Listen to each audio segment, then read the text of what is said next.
Hello, and welcome to this week's Aiding Your Game. We're continuing our video series where we're really looking at what makes a good, better, and the best GMs. Last week we talked a lot about the basic building block of knowing the rules and how to manage that rule understanding at your table. So rules and table management, super important. First building block, rules, really the focus on that. Today we're going to build on that and put the next block down. What makes a good GM is technical storytelling. In an RPG, one of the biggest things that we focus on doing is telling a collective story. Let's jump in on how we do that.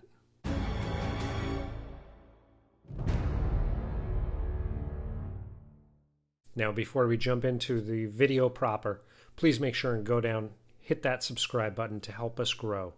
If you don't mind the notifications, be sure to ding that bell. That way you know when we post new content. And give us a thumbs up if you enjoy the content, and let us know what you do and do not prefer for us to cover here on the channel. Also, leave a comment down below. Let us know content that you'd like to see us cover here on the channel. Finally, make sure to share this to your friends who may also enjoy the content and channel, as that's another way to help us grow our audience. Now, last session, we really focused all about rules and then integrating those rules and managing your table. Today, I want to break down the storytelling element of what makes a good GM. And of course, we're going to look at this from two fronts, both published materials as well as homebrew materials, because there are great GMs who kind of view or role play both those styles. And there are big variances between the two. So first, let's cover published materials. Regardless of the published material you have, the most important thing is really understanding the story, the meat, why that adventure has been written, what are the goals of the adventure, what are the goals of the villains or the various populations or whatever the antagonists are for the story. Understanding what their story is and why it is becoming an issue that your adventuring party now has to confront is a key aspect in understanding how to drive that story and connect the different threads and really take what your characters are doing at the table and making it work and making the story shape and mold around the adventuring party. Because after all, the stories that we tell as role-playing gamers is not just from one perspective. It's the impact of the player characters on the story itself. How does that story not become just one-sided?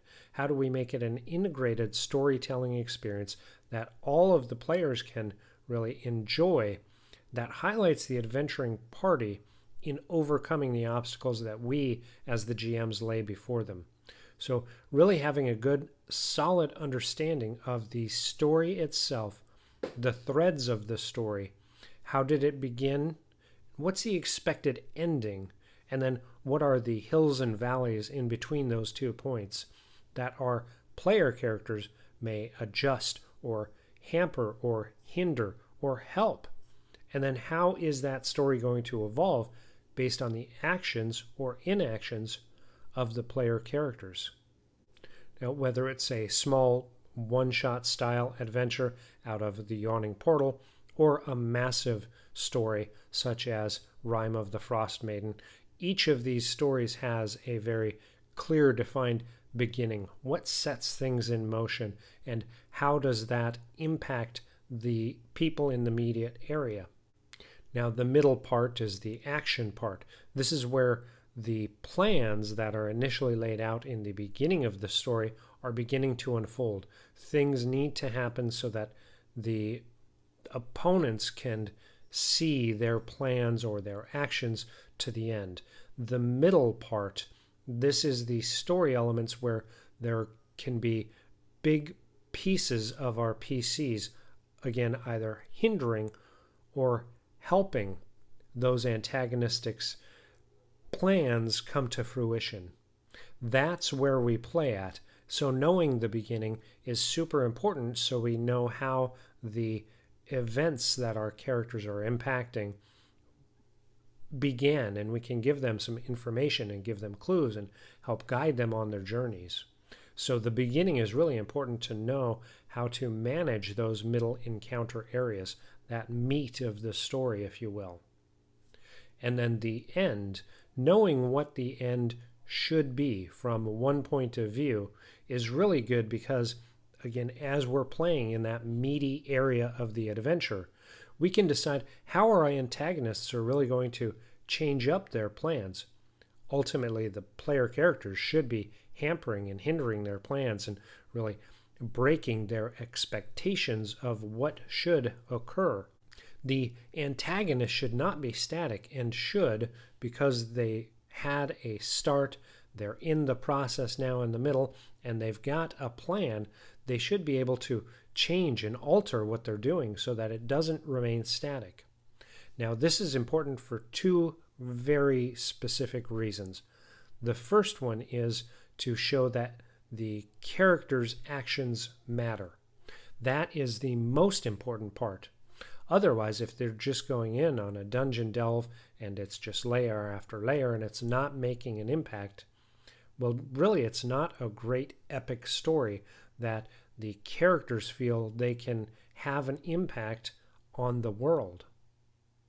This translates right up to the players who really should feel like the characters they're creating and the adventures they're going on are having an impact on the world.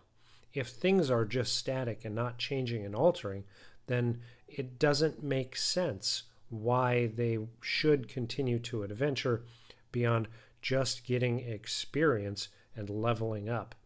If they're not making impacts to the world at large, then it doesn't feel as immersive and almost real of an experience, which is what we want to create at the gaming table. Now, the end is also extremely important.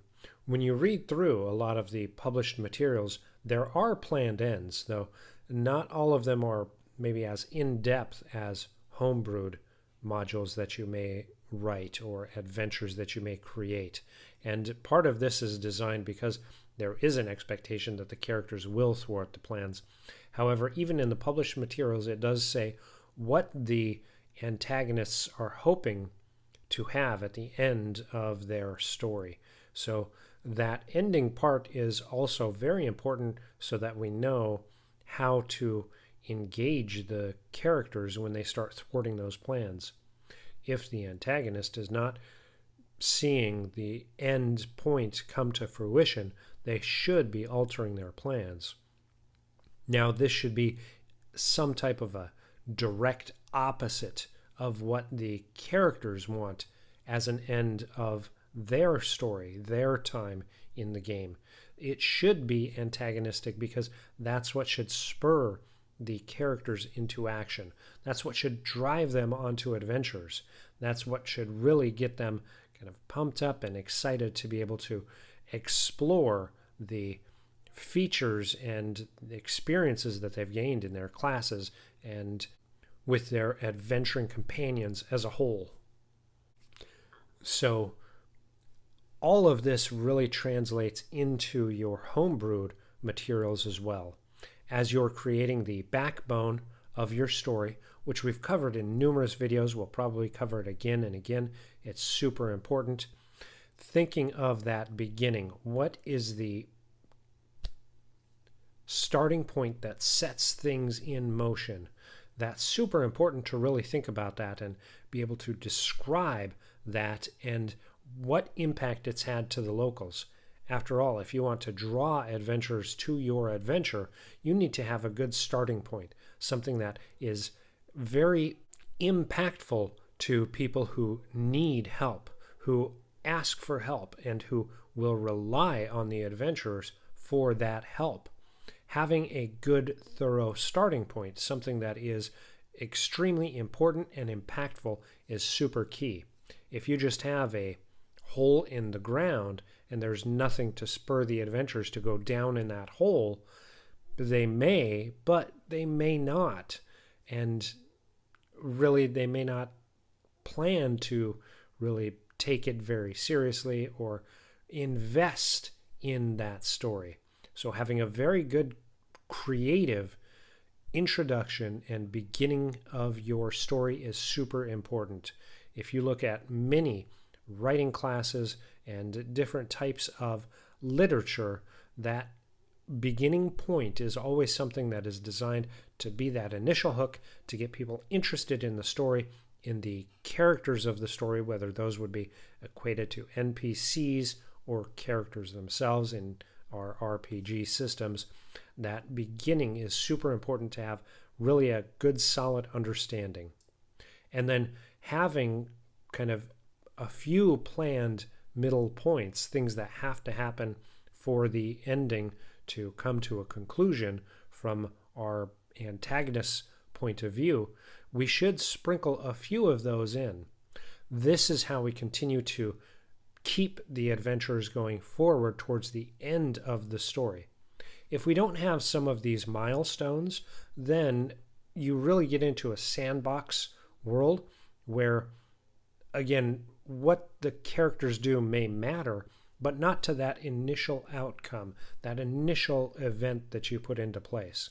So having a few ideas of what those meaty portions are, things that have to happen for the end to come to fruition, should be sprinkled along and planned out so that if the characters continue down that path, they can intervene on those and either help or hinder, and then move on to the next important part. Now, if they don't, there should be some big impacts that draw them back into that main story. This is where keeping track of your story as a kind of backbone and possible side quests or ribs, as I call them, is very important, making sure you keep good solid notes on what your story is and how it's progressing. And of course, that end piece is still important, whether it's homebrew or the module or pre-printed adventures or any type of published materials. Having a good solid idea of what the end could be if the antagonists get from the start through their middle points to the end is super important, because if you're not seeing that investment from the adventuring party, you can drop hints, whether it's through seers or prophecies or hidden texts in temples, whatever the case may be, to kind of show them what that dark outcome should be. Having that end point in mind and organized and ready to go is super important. What happens if during the course of the story the adventurers stop that end from happening too early, earlier than you planned, before confronting the big bad evil guy? What happens if they alter things and make it to where the antagonist cannot do that for another 500 years? You need to think about, if that happens from your antagonist's point of view, are they just going to wait for 500 years? Are they going to go after the PCs? Are they going to go after the PC's loved ones? Knowing what the outcome is planned by the antagonist will really allow you to then formulate ideas about, when those plans are thwarted, how would the antagonist react, and ultimately allow you to continue on some type of a story with epic conclusion. Now, another important aspect of this type of storytelling in RPGs is avoiding the mundane. Sure, you can start any type of an adventure with having the PCs be guards on a wagon train, or having them be hired by a local merchants guild, or maybe even having them hired as mercenaries. Regardless, your story itself should not be mundane. The characters that we build in RPGs generally are the stuff of legends. They are far superior to regular everyday people, whatever game system we're playing, and we should treat them as such. They are the heroes, so we need to have stories that are heroic and something that is going to be epic and worthy of their attention. Otherwise, what's to keep them just from claiming a kingdom and not going on any adventures? Whether that's exploring how they're the most charismatic in the realm, whether it's how much damage they can take and who's the strongest, whether it's how smart they are and how many spells they have.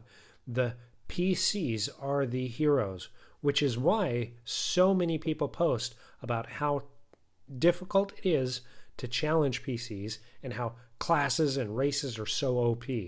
They're really not. It's really designed that way because they are the heroes. We as GMs, especially if we want to be better GMs, need to step up to the task of challenging them in similar ways. We need to make our stories grand and immersive and expansive across not just a kingdom, but a world.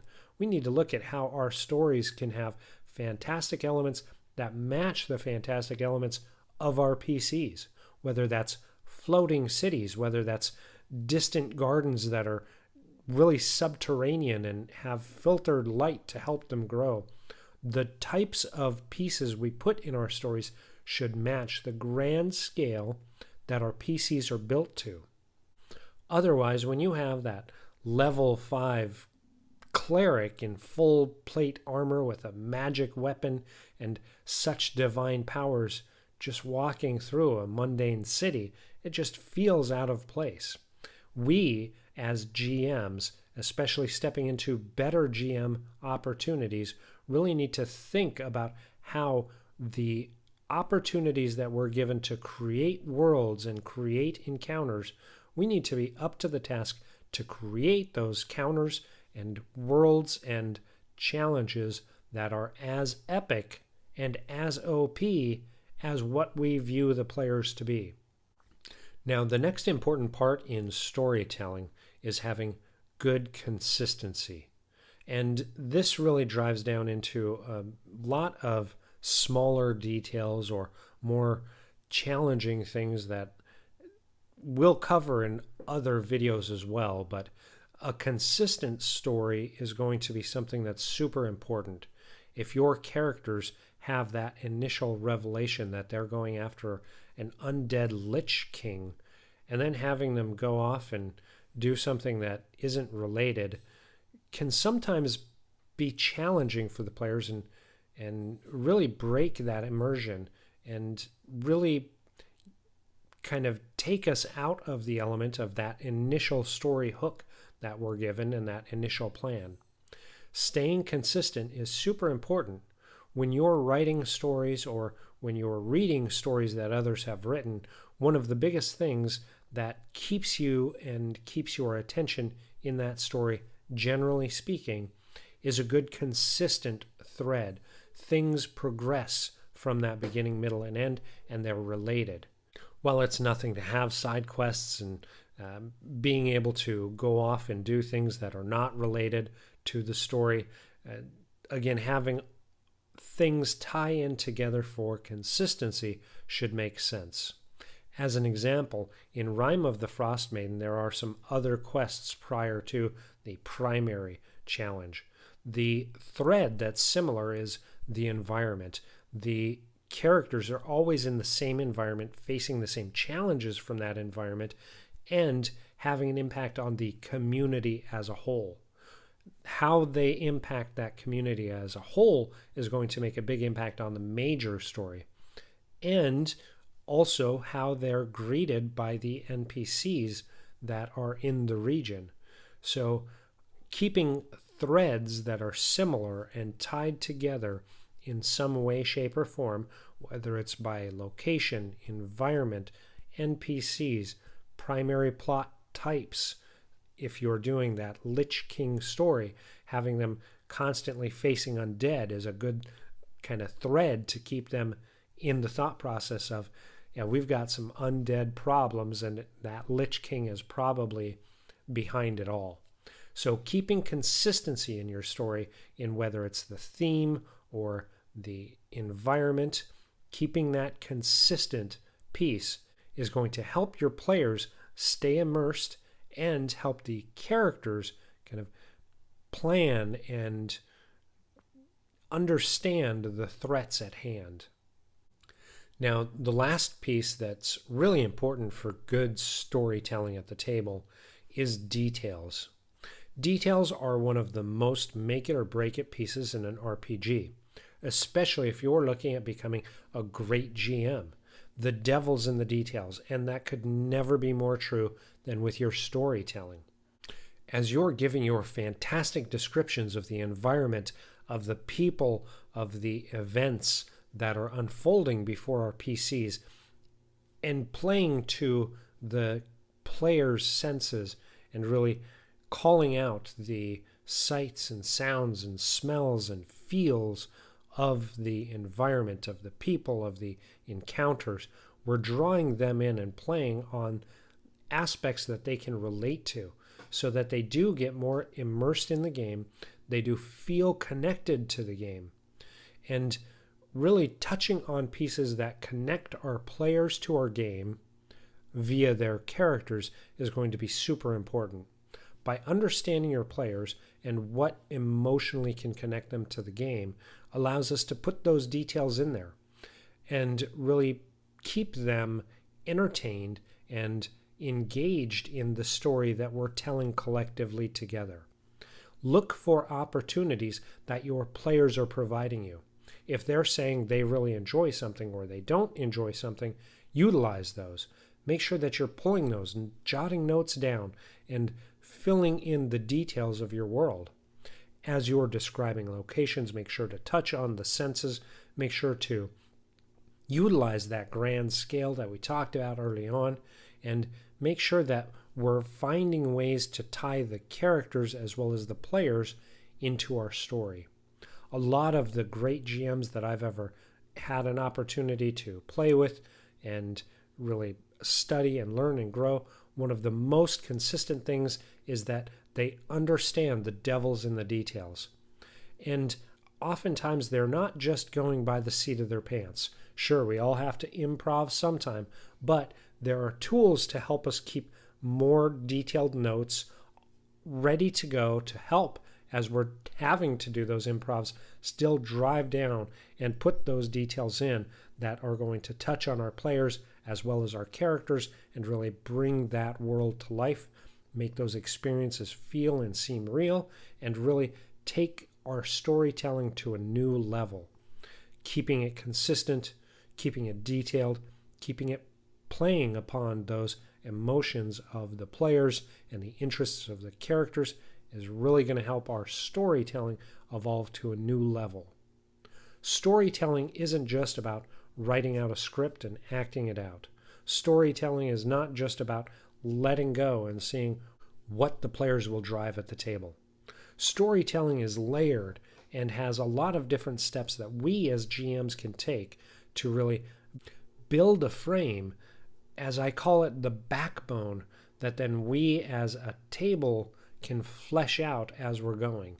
The opportunity to be a great storyteller can come to some without any effort, without any learning, without any exercise, without any effort.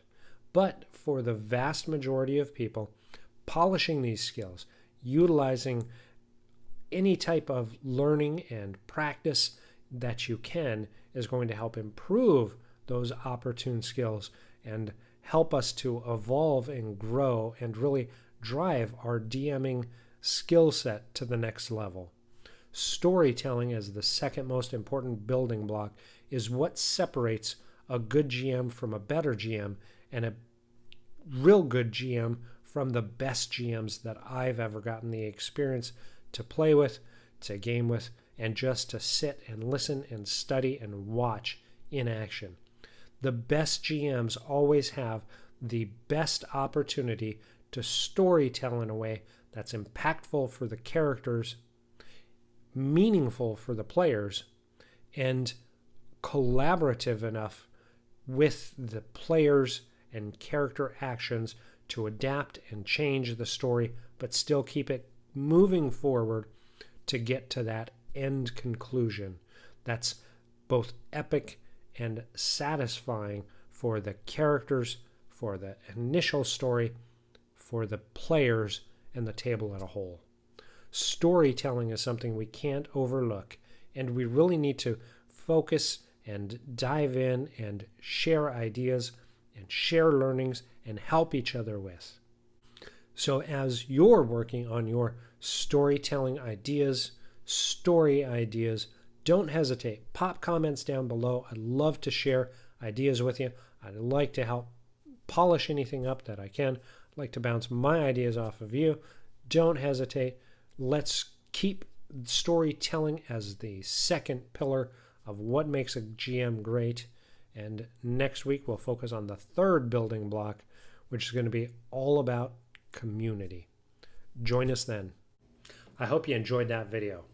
Here's a link to another video that you may enjoy. Also, make sure you hit that subscribe button to help us grow. If you'd like to support us, make sure you check out the description of the video with some links and leave a comment to let us know where will your adventures take you.